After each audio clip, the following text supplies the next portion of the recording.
Shalom, selamat malam, selamat kembali kita bertemu di dalam firman Tuhan dalam kesempatan malam hari ini di ibadah pertengahan minggu.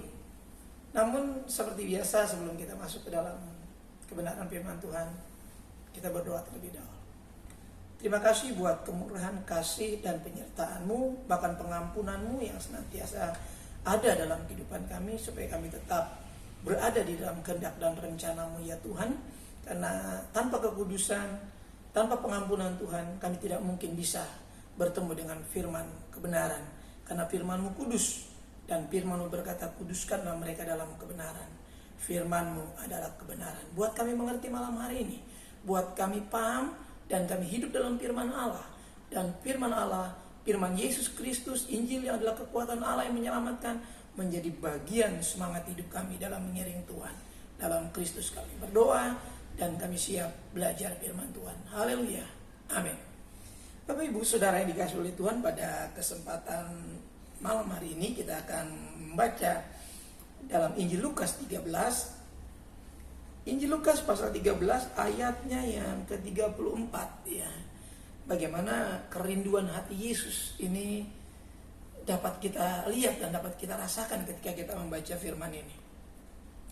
Demikian sabda Tuhan, Lukas 13 ayat 34. Yerusalem, Yerusalem, engkau yang membunuh nabi-nabi dan melempari dengan batu orang-orang yang diutus kepadamu. Berkali-kali aku rindu mengumpulkan anak-anakmu, sama seperti induk ayam mengumpulkan anak-anaknya di bawah sayapnya, tetapi kamu tidak mau. Bapak Ibu Saudara yang dikasihi oleh Tuhan, begitu rindunya Yesus melihat anak-anaknya, umatnya, hamba-hambanya mengerti akan isi hati dan kerinduannya. Kerinduan hati Yesus adalah kerinduan Bapa di sorga bagi kita semua. Karena Yesus dan Bapa adalah satu. Ini jelas terlihat di dalam ucapan Yesus dalam ayat-ayat yang lain, yang mengatakan bahwa dia datang dari Bapa, seperti yang saya sudah katakan terdahulu. Jadi betapa rindunya Yesus, kerinduan yang mendalam terhadap umatnya, anak-anaknya, hamba-hambanya, orang-orang yang sangat dikasihinya. Nah, di sini kita melihat ini keluhan ya, keluhan yang suci ya, tentang keberadaan manusia pada waktu itu. Ini juga menggambarkan kehidupan ya, kehidupan orang-orang percaya Tuhan Yesus, orang-orang percaya Bapa di sorga, yang seringkali tidak memahami betapa Yesus sangat mengasihi, betapa Yesus sungguh sangat mencintai. Kisah ini ya kita lihat ketika Yesus ada di kota Yerusalem. Di sana terdapat ada bait Allah. Ya, ini saya pernah katakan bait Allah ini sudah beberapa kali mengalami proses ya, di mana tabut Tuhan zaman yang dahulu, kehadiran Tuhan ya, tabernakel yang dibuat Musa itu berpindah-pindah ya, berpindah-pindah. Yang juga ketika Daud sudah berikhtiar untuk membangun itu, namun Daud katakan, aku tidak akan membangunnya karena Tuhan sudah berkata kepada dia bahwa anakmu lah Salomo yang akan membangun. Maka dibangunlah bait itu ya, itu antara 966 sampai 586 sebelum Masehi itu ya. Ini sudah direferensikan oleh firman Allah itu dalam 2 Samuel ya, 1 Raja-Raja, Yeremia tuliskan. Kemudian bait yang dibangun kembali oleh Zerubabel ya. Zerubabel itu 516 sampai 169 sebelum Masehi, itu dibangun oleh Zerubabel kembali. Ya, setelah mengalami proses ya, bagaimana bait itu mengalami sebuah perjalanan luar biasa ya. Kemudian pada 19 sebelum Masehi sampai 70 ya, itu bait yang dibangun oleh Herodes. Kita lihat bahwa ini untuk menarik perhatian ya orang-orang Israel pada waktu itu ya. Tapi kemudian ketika ini sudah ada dan Yesus melihat itu, bahwa dia berbicara bahwa kondisi yang terjadi justru di sana menyedihkan. Ya, perhatikan. Jadi bait suci yang waktu itu ada adalah sudah berapa kali dibangun ulang ya. Jadi sudah mengalami proses. Namun kalau kita menarik ke dalam pelajaran firman Tuhan, bait yang sesungguhnya dikatakan Yesus adalah diri kita sendiri. Itu Paulus juga katakan bahwa kita adalah bait Allah. Jadi bait yang sesungguhnya tempat kediaman Allah itu bukan di Yerusalem. Jelas kalau kita belajar firman Tuhan, yang dimaksudkan Yesus adalah bait dalam diri kita, kehidupan rohani kita. Itu di dalam pelajaran firman Tuhan. Nanti lain kesempatan kita bisa belajar kembali bagaimana tentang bait Tuhan mengalami proses itu. Nah, saya singgung sedikit di sini karena Yesus melihat kota Yerusalem dan dia mulai sedih, dia mengeluh melihat keadaan itu. Bukan sekedar baitnya, tapi kota itu di mana berdiam orang-orang percaya yang juga dari berbagai bangsa datang beribadah ke sana di zaman itu. Itu jelas dalam tulisan Kisah Para Rasul. Ketika peristiwa Pentakosta, orang-orang datang ke sana beribadah dari berbagai bangsa, kaum, ya, suku yang percaya kepada Allah Israel, Allah Abraham, Ishak dan Yakub. Mereka beribadah ke sana. Dan Yesus justru melihat ini sedih, mengeluh, ya, dikatakan dia mengeluh tentang Yerusalem, Yerusalem, Yerusalem, engkau yang membunuh nabi-nabi, ya, dan melempari dengan batu orang-orang yang diutus kepadamu. Berkali-kali aku rindu mengumpulkan anak-anakmu, sama seperti induk ayam mengumpulkan anak-anak di bawah sayapnya, tetapi kamu tidak mau. Ini penggambaran dalam kehidupan kita, di mana Yesus sangat rindu kita memiliki keintiman dengan Tuhan di dalam sebuah persekutuan. Beribadah harus menjadi sesuatu yang kita rindukan, karena ini kerinduan hati Tuhan. Ketika Tuhan mau mengumpulkan anak-anaknya tidak mau dikumpulkan. Dia menggambarkan seperti induk ayam mau mengumpulkan anak-anak yang di bawah sayapnya, dinaungi, dilindungi. Seringkali ini menimbulkan keluhan dalam hati Yesus. Ini menjadi sesuatu yang memberatkan hati Yesus ketika dia hendak mau memberikan perlindungannya. Ya, ini bahasa yang paling umum adalah keselamatan untuk umat Tuhan. Tapi kalau spesifik kita lihat lebih spesifik lagi adalah bukan sekedar umat Tuhan, kita ini anak-anaknya. Ya, digambarkan Tuhan seperti induk ayam, ya, tidak hendak merendahkan ucapan ini tentang keberadaan Bapa di surga. Tapi Yesus bilang, aku rindu seperti induk ayam mau menaungi anak-anaknya di bawah sayapnya, tapi kamu tidak mau.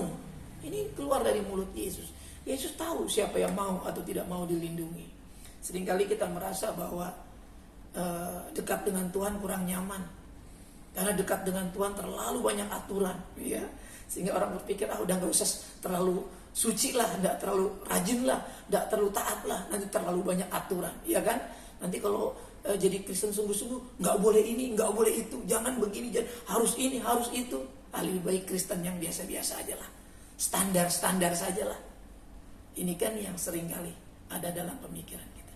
Kita kepingin hidup di dua alam yang bebas, ya, bebas dalam Tuhan, bebas dalam dunia, lakukan apa sih? Ini kan nggak boleh, saudaraku. Ya, pemahaman ini seringkali menyedihkan. Yesus katakan kepada orang-orang itu, ya, nabi-nabinya dibunuh tapi makamnya dibangun secara mewah. Ya, kamu ini seperti apa? Ya, Yesus pernah ngomong seperti itu, ya kan? Kamu ini cuma, ya, tidak lebih dari tulang belulang. Ya, nggak ada artinya. Ya, makanya Yesus katakan kalau mau dibersihkan, ya dibersihkan bagian luar dan dalam, seperti orang yang membersihkan bejana atau pinggan, dalam kata Yesus, ya. Dan kalau melakukan firman jangan satu-satu, yang lakukan semua. Jangan satu dilakukan, yang lain diabaikan. Ini kan nggak mungkin masuk ke dalam dimensi Kristus. Makanya keluhan ini bisa kita tangkap ketika Yesus melihat kota Yerusalem, melihat orang-orangnya dan melihat bait di sana. Yesus sedih. Tapi fokus Yesus adalah keselamatan bagi semua orang. Perhatikan, karena di sana ada berbagai bangsa, saudara, ya, yang tinggal di kota Yerusalem. Bahkan waktu beribadah pun orang-orang dari berbagai bangsa, penganut agama Yahudi, ya, datang ke sana beribadah setiap perayaan-perayaan besar dalam perayaan-perayaan agama Yahudi, ya. Orang-orang itu datang menjadi satu di sana berkumpul. Itu kita bisa lihat dalam catatan-catatan Alkitab. Nah, di sini kerinduan keluhan hati Yesus ini agar setiap orang ini bertobat dan kembali bersekutu. Ya, hari sudah hampir malam. Hari sudah jelang fajar Maranatha. Ini berapa kali kita tangkap dari firman Tuhan. Sekarang bukan lagi waktunya kita berleha-leha. Kesempatan belajar firman Tuhan harus ditingkatkan, saudaraku. Kita sedang berpacu dengan apa yang sedang terjadi, bencana, wabah, pandemi. Ya, kita tidak tahu sampai kapan, ya. kita tidak tahu berapa banyak lagi yang direnggut oleh pandemi ini. Banyak orang yang sudah menjadi korban. Tapi itu bukan persoalan kita. Ya, soal kematian saya katakan cuma soal cara, saudara. Tapi bagaimana kita hidup di hari-hari terakhir ini jauh lebih penting. Ya, sedangkan nasib kehidupan kita sudah jelas, mati hidup kita di tangan Tuhan. Tapi persoalan hidup kita sekarang ini, apakah hidup kita sungguh-sungguh terfokus mengejar apa yang berkenan kepada Allah? Ya, apakah hidup kita sungguh-sungguh bisa mengendalikan kehidupan ini? Bukan cuma sekedar hidup di dunia, tapi kekristenan itu kita asal-asal? Tentu tidak. Ya, harapan saya kita bisa hidup bijaksana. Kita bisa menghitung waktu-waktu kita dengan bijaksana. Kalau saudara dan saya tidak bisa hitung-hitungan dengan waktu ini, karena Tuhan sudah menyatakan kepada Daud, ketika Daud mengatakan, ajar kami menghitung hari-hari kami sedemikian, supaya kami beroleh hati bijaksana. Itu sudah diminta oleh Daud untuk kita semua orang percaya, supaya kita bisa menghitung hari-hari ini. Ya, kita sedang cepat-cepatan dengan keadaan ini. Makanya kalau kita tidak sungguh-sungguh mengerti kerinduan hati Yesus, kita bisa juga tertolak pada akhirnya. Selalu saya katakan menjelang hari Tuhan ditandai dengan kemurtatan. Ya, kemurtatan adalah salah satu tanda, ya, orang mulai murtad, orang mulai mencintai diri sendiri, orang mulai menjadi penyembah berhala, orang mulai lagi tidak punya kasih, orang mulai lagi tidak punya belas kasihan, mulai mencintai mamon, kata Alkitab. Itu ciri-ciri, saya katakan banyak ciri-ciri menjelang kedatangan Tuhan. Saya harap kita bisa mengerti, dan Yesus sudah melihat di sini ketika orang-orang itu tidak mempunyai kasih lagi, ya, terhadap persekutuan, ya. Dia rindu mengumpulkan anak-anaknya di dalam lindungan kepak sayapnya itu. Tapi mereka tidak mau. Dikunci dengan satu kalimat terakhir, mereka tidak mau. Kamu tidak mau. Kalau saya lebih tegas baca di sini, tetapi kamu tidak mau. Jadi mau tidak mau ini persoalan manusia. Tuhan tidak bisa paksa. Kalau saudara tidak serius dengan keselamatan, tidak dipaksa, saudaraku. Jadi saya harus katakan tidak dipaksa. Maka ketika orang-orang Israel dibawa masuk ke dalam tanah perjanjian, yang tidak taat habis, saudaraku, selesai, tidak masuk. Mestinya cuma sebentar, tapi dibawa putar-putar 40 tahun, jadi banyak yang mati. Karena Tuhan tahu banyak yang gak setia, banyak yang gak taat, banyak yang gak mengasihi Tuhan. Apa Tuhan jahat? Tidak. Tuhan selalu izinkan proses itu berjalan. 40 tahun ini juga menjadi kesempatan untuk bertobat sebetulnya. Tapi mereka tidak, karena mereka adalah bangsa yang tegar tengkuk, kata Alkitab.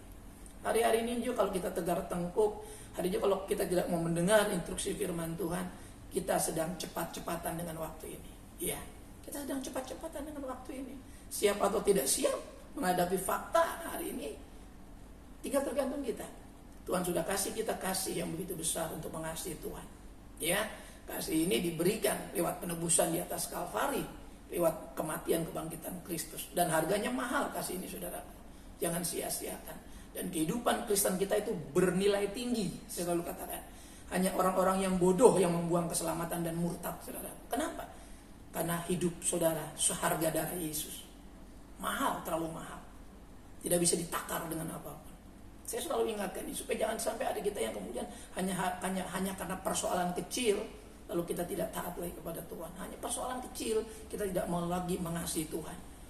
Kita tidak lagi setia, bahkan mulai undur. Saya selalu ingatkan kita harus terus bertobat senantiasa dalam hadirat Tuhan dan terus lahir dalam kehidupan yang baru. Kuasa kelahiran ini harus dialami, ya. Kita yang harus dilahirkan kembali, ya.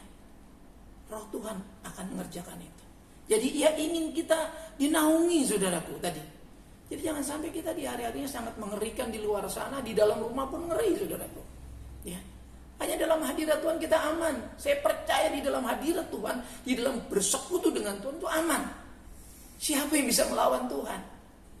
Siapa yang bisa menaklukkan roh Tuhan? Di dunia ini tidak ada, saudara. Jadi hanya di dalam Tuhan, di dalam persekutuan, dalam peribadatan dengan Tuhan kita aman. Ya. Namun kita perlu hikmat. Saya selalu katakan di hari-hari terakhir ini, hikmat diperlukan. Bukan cuma keberanian, bukan cuma kepercayaan, bukan cuma keyakinan iman. Hikmat harus dimainkan di sana. Karena di dalam kebenaran, dalam kesucian, di dalam Roh Kudus, di dalam iman kita ada hikmat. Hikmat bukan nekat. Selalu saya katakan, iman juga bukan nekat. Semua berdasarkan pengertian terhadap Roh Kudus yang mengilhami firman Allah. Karena firman yang kita pegang ini berbeda dengan buku-buku yang lain. Ya, berbeda. Jadi agar setiap kita bertobat kembali bersekutu. Ya, kalau saat ini kita bersekutu di rumah, maksimalkan online di rumah itu. Jangan sampai tidak ke gereja, di rumah main-main beribadah. Saya tidak ingin ini terjadi pada kita dan terjadi hal-hal yang tidak kita inginkan. Karena Yesus rindu melindungi kita di dalam kepak sayapnya. Dia mau menaungi kita. Jangan sampai kita didapati tidak mau. Yang kemudian kita lihat Lukas 19 ayat 41. Lukas 19 ayat 41. Lukas 19 ayat 41. Iya. Dan ketika Yesus telah dekat dan melihat kota itu, ia menangisinya. Perhatikan. Dalam catatan Alkitab ini, Yesus ya di dalam konteks yang pasal yang berbeda, tentunya dalam Lukas tadi 13, ini 19. Ketika Yesus menjumpai kota itu, ya dikatakan apa? Ia menangisinya. Kenapa Yesus? Ya, ada beberapa catatan Alkitab yang mencatat bahwa Yesus menangis. Tentu ini bukan kasih sembarangan, saudaraku. Kalau pribadi mengasihi itu sampai menangis, ini terlalu dalam kasih itu. Yohanes mencatat bahwa ini menjadi ayat emas kita, Yohanes 3:16, karena begitu besar kasih Allah akan dunia ini. Hanya orang yang kasihnya besar yang bisa menangis dalam mengasihi. Kalau saudara dan saya mengasihi belum sampai menangis, itu belum besar kasih itu. Alkitab mencatat Yesus sampai nangis, sampai Yesus cengeng. Tidak, Yesus terlalu mengasihi.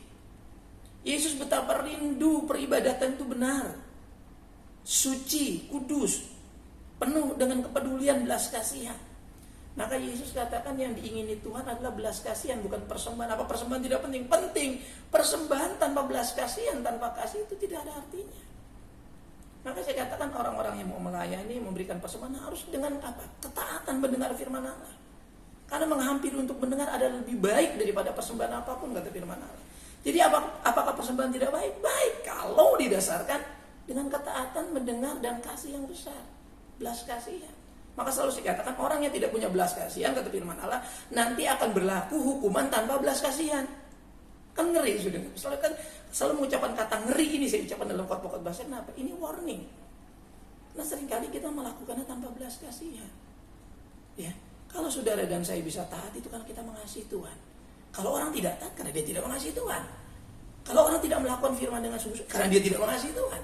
Kan gampang menjawabnya, saudara. Dan itu nggak perlu kita teriak-teriak. Ketika kita taat ya, sudah kita nggak perlu ngomong lagi, kita mengasihi Tuhan. Karena ketaatan itu lebih baik daripada apapun juga. Saudaraku, ini yang dilihat Yesus. Yesus sedih. Lalu Yesus sampai menangis ya. Coba lihat 42. Lukas 19 ayat 42. Iya. Katanya, wahai betapa baiknya jika pada hari ini juga engkau mengerti apa yang perlu untuk damai sejahteramu, tetapi sekarang hal itu tersembunyi bagi matamu. Saudara, perhatikan di sini. Biasanya wahai ini dikenakan atau dipakai untuk ucapan-ucapan yang menyangkut celaka. Wahai ini. Saudara tahu apa yang terjadi dalam konteks pasal 19 ayat 41 ini? Karena tidak lama setelah Yesus wafat, perhatikan. Kota suci Yerusalem dihancurkan, saudaraku. Dikepung, itu nubuatan Yesus. Ini nubuatan Yesus. Kalau Yesus sampai nangis, ini Yesus sedang melihat jauh ke depan secara visioner bahwa nasib orang-orang percaya di Yerusalem dalam bahaya, perhatikan. Tapi seringkali kita nggak ngerti bahwa Yesus sampai menangis dengan diri kita, bahwa kita hampir mengalami celaka, bahwa kita sudah sedang dalam situasi genting, tapi kita nggak tahu. Bayangin saudaraku, kalau waktu itu orang-orang bisa menangkap tentang tangisan Yesus, saya rasa orang akan bertindak berbeda. Tapi waktu itu dia tidak mengerti, mereka tidak mengerti, orang-orang percaya masa itu. Bahkan murid-murid sudah tidak mengerti ucapan Yesus ini, saudaraku, bahwa Yesus sedang meratapin kota Yerusalem, di mana kota suci, bait Allah itu dihancurkan. Ya, pada zaman Jenderal Titus itu mengerikan, saudara. Ya, orang-orang Kristen mengalami nasib yang tragis, orang-orang percaya Tuhan mengalami nasib yang tragis. Bahkan setelah rasul-rasul wafat, ya, ada rasul yang tidak wafat, memang ada beberapa rasul yang martir ya. Tapi setelah itu keadaan kekristenan semakin mengerikan, aniaya yang melanda berbagai tempat di mana ada orang percaya. Dan Yesus sudah ngomong ini, ya. Yesus sudah ngomong jauh sebelumnya. Ya ini apa? Dia mau menyampaikan di sini apa? Wahai celaka, betapa baiknya. Kalau saya bilang ini kenapa? Betapa baiknya jika pada hari ini juga engkau mengerti apa yang perlu untuk damai sejahteramu. Tetapi sekarang hal itu tersembunyi bagimu. Seringkali kita nggak tahu, kita asik saja, kita tidak hirau dengan kesedihan hati Tuhan hari-hari ini. Kita masih asik hidup dengan dunia kita masih mengejar mengumpulkan apa yang mendatangkan hormat bagi diri kita, apa yang mendatangkan kemuliaan bagi diri kita di dunia ini. Padahal saudaraku, Allah sudah memberikan kemuliaan. Cukupkan diri kita, bukan tidak boleh. Tapi kita sudah tahu apa yang kita kejar apa yang berkenan kepada Allah, yang mendatangkan keperkenanan.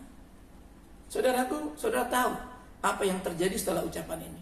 Aniaya, penderitaan terjadi atas Yerusalem. Kota itu diluluh lantakan. Yesus katakan tidak akan dibiarkan satu batu pun tersusun di atas batu yang lain. Semuanya hancur, dibakar, saudara, dihancurkan, saudara. Ya, orang-orang Romawi menduduki kota itu. Ya, dihancurkan, saudara. Perhatikan.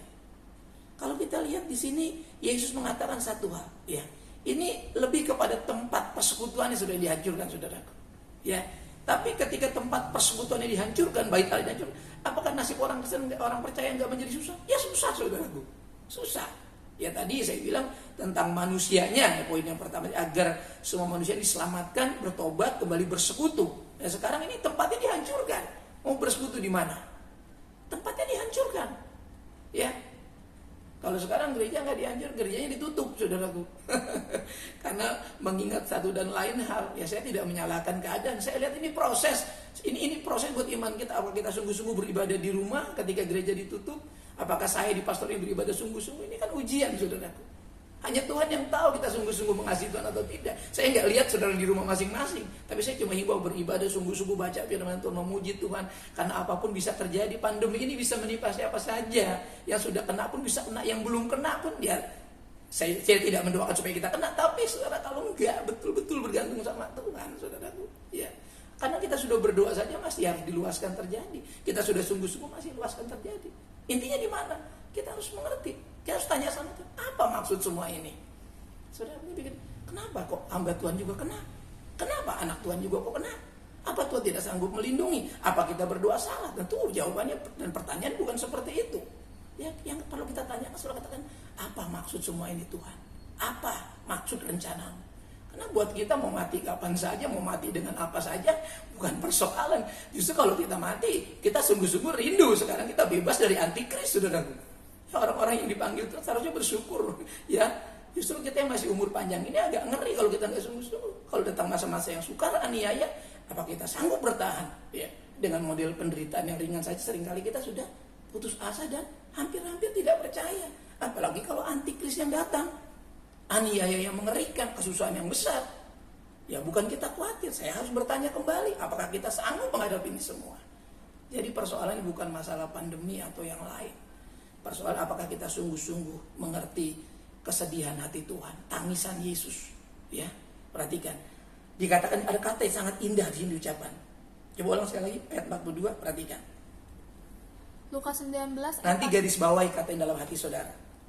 Lukas 19 ayat 42 katanya, wahai betapa baiknya jika pada hari ini juga engkau mengerti apa yang perlu untuk damai sejahteramu, tetapi sekarang hal itu tersembunyi bagi matamu. Perhatikan. Sebelum kita menemukan kata itu tersembunyi, perhatikan, ini tersembunyi karena nggak peduli jeritan, tangisan, kesedihan hati Yesus tentang nasib yang akan menimpa orang-orang percaya waktu itu. Itu betul terjadi. Ini Yesus yang bernubuat. Setelah Yesus bernubuat mengucapkan ini di pasal 19, nggak lama Yesus kan wafat. Murid-murid mengalami banyak aniaya dan betul apa yang terjadi. Dikatakan batu-batu itu tidak dibiarkan tersusun di atas batu yang lain. Runtuh bait Allah yang dikagumi itu, saudaraku. Dan satu kata yang penting di sini. Ya, perhatikan sini. Ya, saya ulang sekali lagi, perhatikan. Juga perhatikan, baik jika pada hari ini juga engkau mengerti apa yang perlu untuk damai sejahtera. Ternyata saudaraku di tengah nubuatan yang terjadi, ya kalau sekarang ini terjadi pandemi begini saudaraku, kalau kita mau lihat ayat ini, kita harus mengerti apa yang perlu. Damai sejahtera ini menjadi sangat-sangat penting, saudara. Roh Kudus dianugerahkan sebelum itu terjadi. Sehingga murid-murid yang percaya sungguh-sungguh dimampukan. Bahkan mereka dianiaya pun tidak merasa kesukaran, ya mereka dianiaya, termasuk Stefanus dianiaya, malah berdoa memberkati. Karena buat dia jumpa dengan Tuhan itu suatu yang indah. Walaupun prosesnya harus dianiaya waktu itu. Stefanus harus dirajam dan dia berdoa di sana. Ini menjadi catatan, ini catat oleh Lukas dalam Kisah Para Rasul. Perhatikan, ini catatan Lukas ya untuk Theophilus, supaya kita mengerti bahwa apa yang perlu untuk damai sejahteramu. Sebelum ini menjadi tersembunyi, saudaraku, dan kita tidak mengerti, alangkah baiknya kita memberi diri, ya. Kita ingin dan dia ingin kita mengalami dan memiliki damai sejahtera dalam setiap hati. Jadi ketika kita mengalami, ketika kami diizinkan mengalami, perhatikan ya, damai sejahtera itu, saya tetap berdoa kepada Tuhan. Malah doa saya semakin saya tingkatkan, ya, berdoa, menyembah Tuhan dalam roh. Karena itu kekuatan saya. Saya tahu apapun yang terjadi, ya kita nggak bisa menolak, dan kita juga nggak bisa menukar, ya. Tapi kita diajar untuk terus damai sejahtera dengan hati kita, sehingga kita kemudian tidak kehilangan arah, kita tidak kehilangan fokus ketika apa yang diizinkan, diluaskan, dihadapkan kepada kita terjadi. Damai sejahtera ini dianugerahkan, saudaraku. Jadi ini nasib orang percaya ada dalam tangan Tuhan, saudaraku. Dalam menghadapi setiap masalah, keberadaan kita ada di dalam tangan Tuhan. Jadi Tuhan siap memberikan damai sejahteranya ketika saudara dalam keadaan kurang sehat mungkin, dalam keadaan kurang secara jasmani. Kita gak akan kekurangan damai sejahtera kalau kita mengerti apa yang perlu di dalam damai sejahtera kita. Jangan sampai itu tersembunyi. Dia akan dinyatakan kepada kita. Tuhan tidak akan berbicara lagi dalam perumpamaan kepada kita. Dia akan ngomong terus terang kepada anak-anaknya, kepada murid-muridnya. Yesus katakan kepada murid-muridnya, mulai sekarang aku tidak akan berbicara, aku berkata terus terang kepada kamu. Kepada yang lain aku berbicara dengan perumpamaan. Saudaraku, yang terakhir kita lihat dalam Yohanes 11 ayat 35. Sedikit lagi ya. Kita harap kita bersabar. Yohanes 11 ayat 35. Iya. Maka menangislah Yesus. Perhatikan, di sini ada sesuatu yang sangat menarik ketika ini menyangkut secara pribadi. Ini kisah ini terjadi kepada pribadi yang bernama Lazarus. Ini sahabat Yesus. Kalau dia singgah lewat ke kota atau datang ke kota Betania, dia selalu singgah ke rumah Maria dan Marta yang adalah saudara Lazarus. Mereka 3 bersaudara. Itu catat oleh Alkitab. Tapi Yesus sangat kasih kepada Lazarus. Ya, perhatikan, kita lihat ayat 36, turun sedikit. Yohanes 11 ayat 36, kata orang-orang Yahudi, lihatlah betapa kasihnya kepadanya. Perhatikan, saudara dan saya harus menyadari hal ini. Mungkin kita bilang, itu kan untuk Lazarus. Ini ayat untuk kita, saudara. Betapa Yesus rindu, ya, mengasihi kita sepenuh hatinya. Dan Lazarus itu mengalami kasih yang luar biasa dari Yesus. Bahkan Lazarus sakit, ya, perhatikan. Lazarus sakit dan kemudian mati. Dan yang menjadi catatan penting di sini, ketika itu orang-orang melihat, saudaraku, dan Yohanes menyaksikan sendiri sebagai murid Tuhan, mengatakan bahwa menangis Yesus karena kasihnya kepada Lazarus. Saudaraku, saya bilang kalau orang mengasihi sampai menangis, ini terlalu dalam.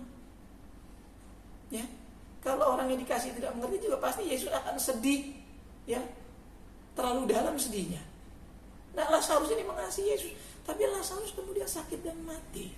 Dan Yesus mau perlihatkan, saudaraku, bahwa Yesus bukan cuma menyembuhkan, bahwa dia akan membangkit. Marta mengatakan, ya benar guru, benar Tuhan, tapi nanti Lazarus bangkitnya akhir zaman. Coba baca kisah itu sampai selesai. Marta tahu ada kebangkitan pada akhir zaman, ya.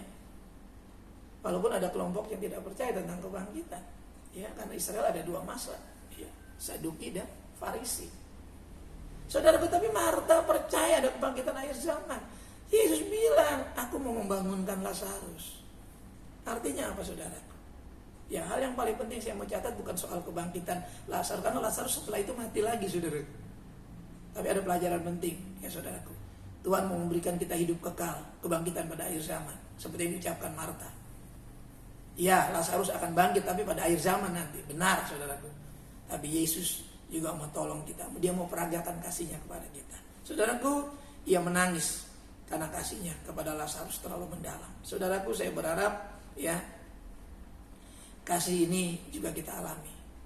Saya berharap saudara dan saya mengalami kasih ini sampai kita mengalami kebangkitan pada akhir zaman. Kalau Tuhan panggil kita mati misalkan, ya kita tidak diangkat dalam rapture, dalam pengangkatan nanti, ya atau besok entah kapan saya tidak tahu, ya.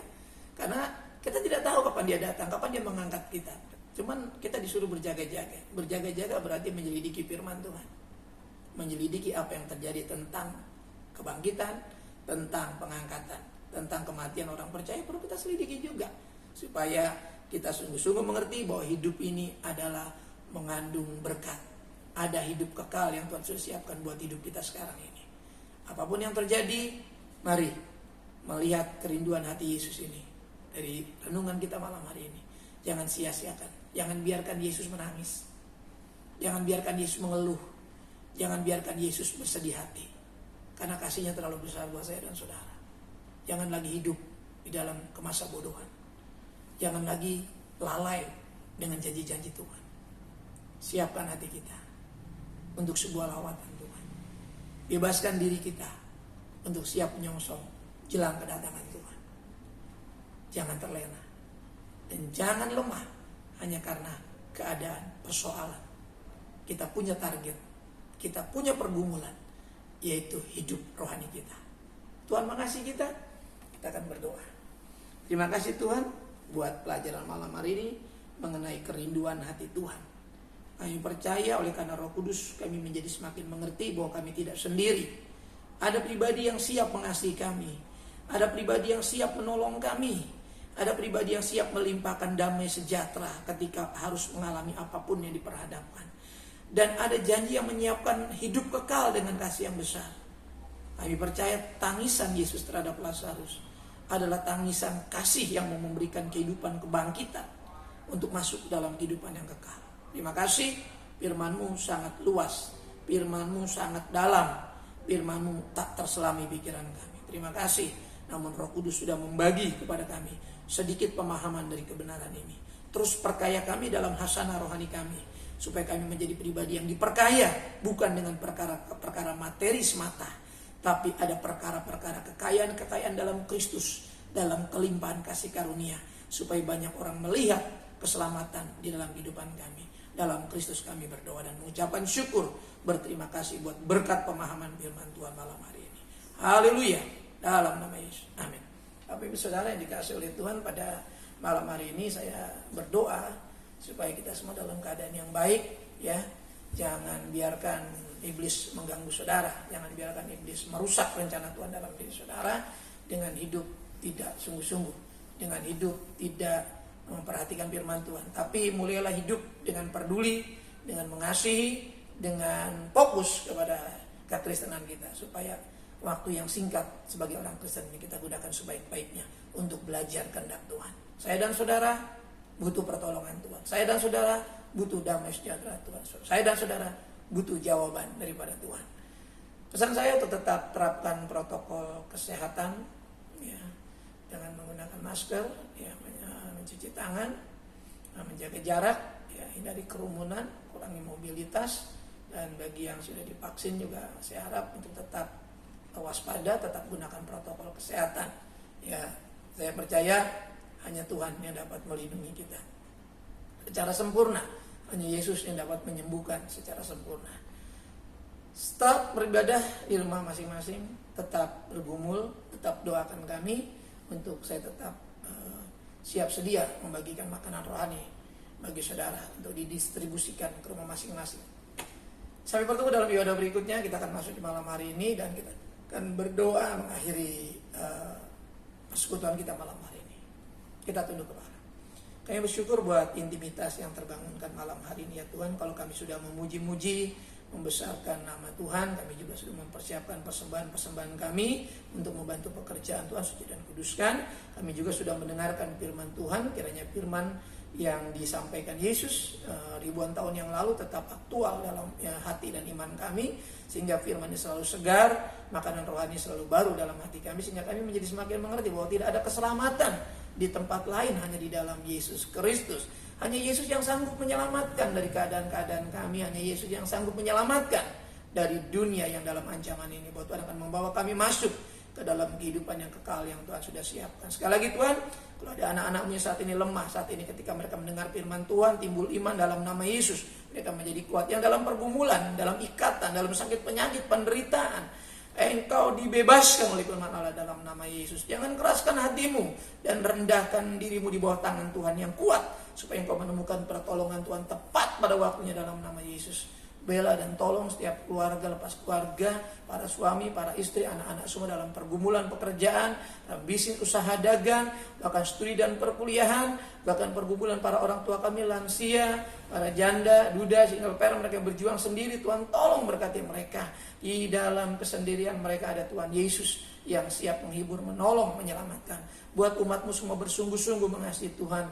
Buat kami semua umatmu, hamba-Mu bersungguh-sungguh fokus, taat, dan mempersiapkan diri masuk jelang kedatangan Tuhan, supaya jangan ada kami yang lalai, terlena, bahkan terbuai oleh berkat-berkat duniawi yang membuat kami tidak mengerti, menutup mata kami, membutakan mata kami tentang hal keselamatan di dalam Kristus. Kami percaya Tuhan, bumi bukan tempat yang ideal lagi buat kami, karena bumi yang ada ini akan dihancurkan oleh kata firman Allah, dan Tuhan sudah menyiapkan langit bumi yang baru buat kami, buat tempat tinggal orang-orang yang percaya kepada Tuhan Yesus Kristus. Terima kasih, sertai kami masuk malam hari ini Tuhan. Bahkan program-program kami yang terkendala terus kami bawa dalam doa.